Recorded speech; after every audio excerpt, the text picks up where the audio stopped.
Welcome into our overtime segment here at SportsSource.tv, brought to you by Allied Toyota Lift. Joined to answer Twitter questions and discuss anything these guys want to talk about here for the next few minutes. Daniel Hood, Sterling Hinton, Bobby Scott. What's your name? Jacob Gillum. That's right, Jacob Gillum. All right, guys, I appreciate all these former Vols for being with us. Let's run through some of the questions we didn't get a chance to get to in our on-air segment. Receivers. We talked about their issues, these guys not getting open. Is this a coaching issue or is this a talent issue? It's a great question. I'll defer to the quarterback on that one. I'll start with it. I don't think it's a talent issue. I think there's all the talent in the world there. Those guys are incredibly physical and strong and fast. I put this on coaching. Not exactly Coach Z, but as a whole coaching staff, find the best ways to utilize those receivers, whether it's crossing routes, whether it's deep balls. Do something different than throw a short yard hitch route. My only concern about it's not the talent is, now granted, as Sterling pointed out, you may have had guys dropping 10 yards off the ball, but I've yet to see many of these guys create separation. Last year, this year, you think back to Marquez North, his two signature catches, Georgia, South Carolina, he wasn't open on those either. He just made great catches. So I'll yield to you, as somebody who played over there last year, that there are things the coaches could do. I still wonder, though, if some of these guys just might not be a tad bit overrated from where the recruiting rankings had them. Anybody? I think it's some of the routes in the play, the route combinations inside the plays. I think right now it's time to really open up the playbook. I think we've got a lot of areas of the field we haven't attempted to exploit yet. I think we haven't been our repertoire. I think it's time to get called and time to get executed.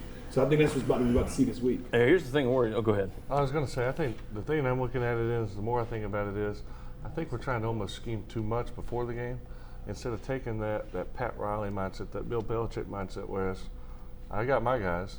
I know it's going to work. It's just like you've never seen the Miami Heat when they had LeBron scheming up. You knew he's going to drive to the hole every single time.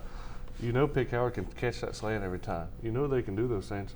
Do it. Force them to stop you before you just take it out of your playbook. Bobby, if they haven't shown this yet, are we to expect that they're going to all of a sudden? I think they would have done it against Oklahoma if they were going to do it. I would have thought so too, but that game I think was lost when we had 40 seconds left and we run the clock out. Our team is in a negative, situation or thinking. They're not, positive going out there, right?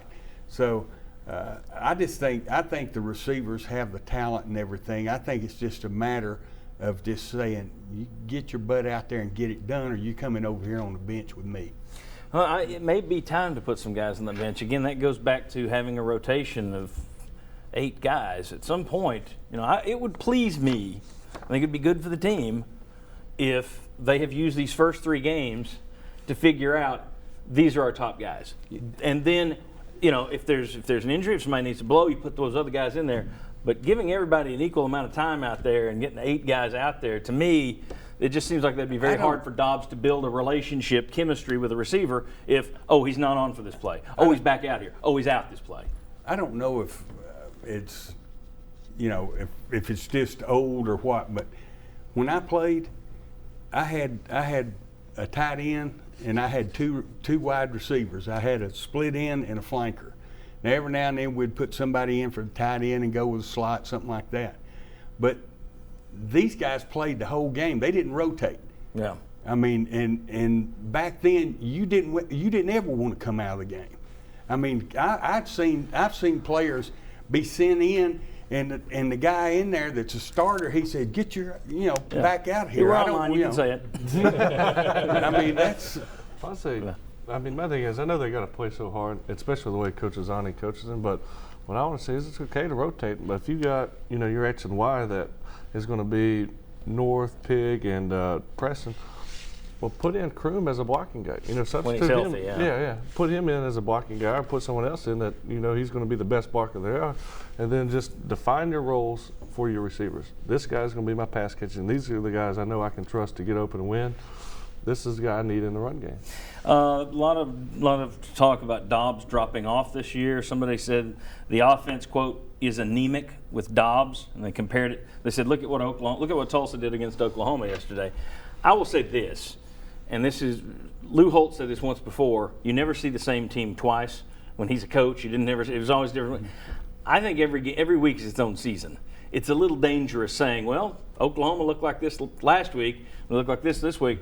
And Arkansas is going to beat some teams this year, and fans are going to go nuts because they're going to say, that team lost to Toledo. And that's not always a fair comparison, I don't think.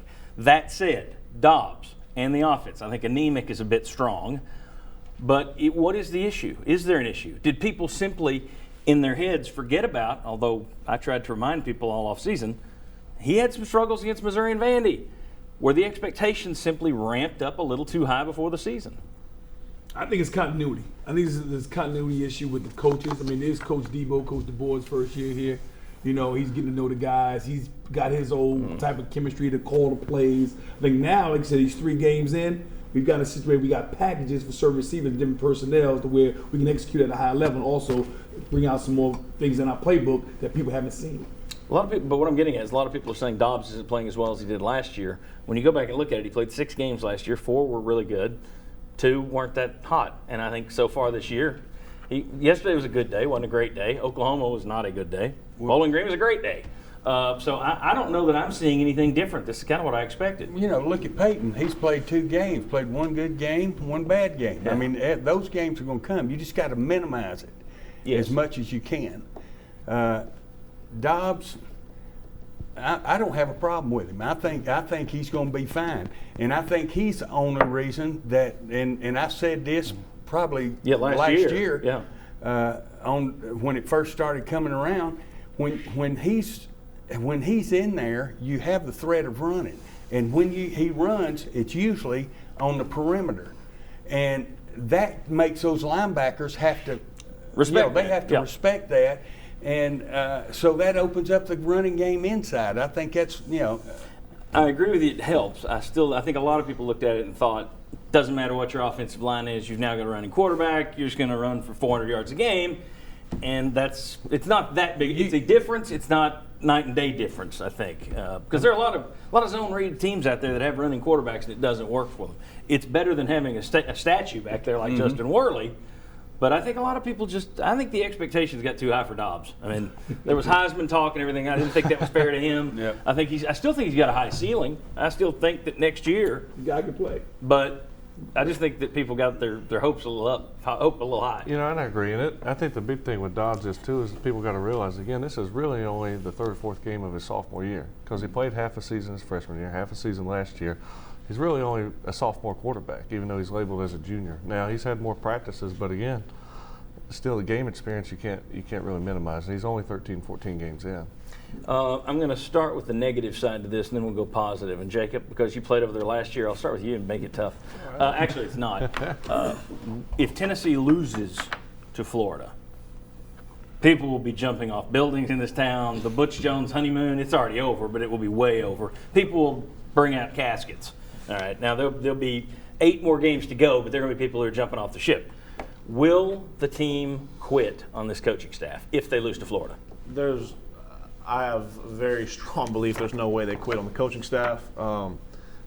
We all love Coach Jones. He's a tough man to deal with every now and then, but he has your back at every turn.